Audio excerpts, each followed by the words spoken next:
Days began to pass. Every morning, before the sun rose, Salman would wake up quietly so he would not disturb Ayesha. He filled the water buckets. He cleaned the kitchen. He prepared breakfast and left it neatly on the table.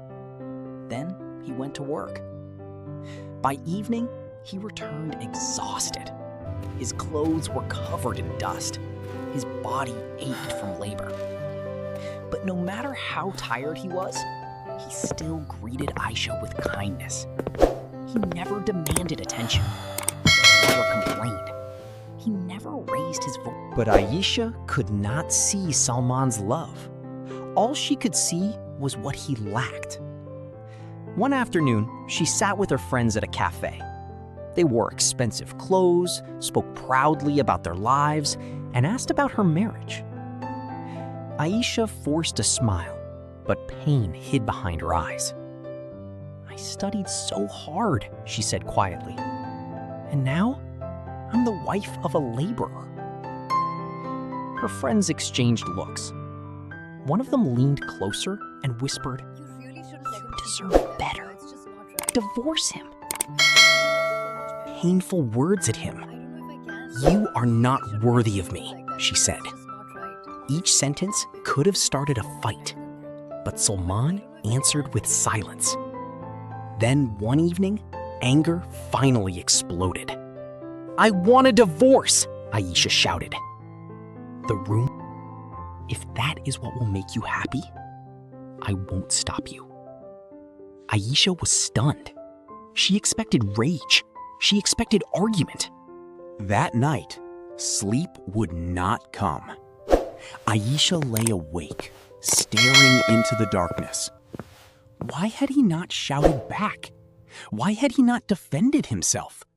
Why had he chosen peace over pride? His final words repeated in her mind again and again. "I have always loved you with all my heart." A few days later, her friends invited her to the market. The streets were alive with color. Shops were bright. Children laughed. Vendors called out to passing crowds. Ayesha tried to enjoy the moment. In the moving crowd, she saw someone familiar. It was Salman. Salman's shoulders were bent beneath the weight of heavy cement sacks. Dust covered his face. Sweat ran down his forehead. His clothes clung to him from exhaustion. Yet, he kept moving, again and again, without complaint.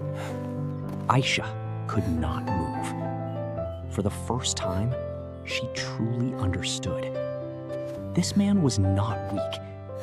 He was carrying burdens she had never bothered to see. He was breaking his body every day.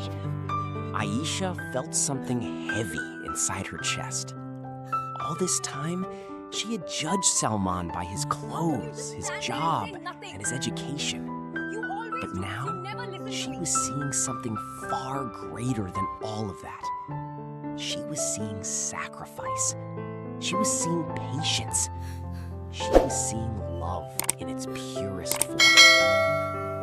Only Salman remained in her sight, carrying weight after weight, silently suffering for a future they shared. And for the first time in her life, Ayesha felt ashamed of herself. When the work was finally done, Salman slowly walked to a nearby jewelry shop, opened a tray of simple items. Salman pointed to a small box of red bangles. The shopkeeper smiled and asked, "For yourself?" Salman gave a soft laugh and shook his head. "No," he said, "for my wife. Red is her favorite color."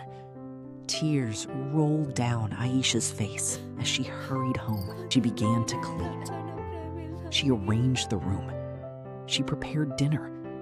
She placed everything carefully on the table. Then she stood by the door and waited. Not with anger.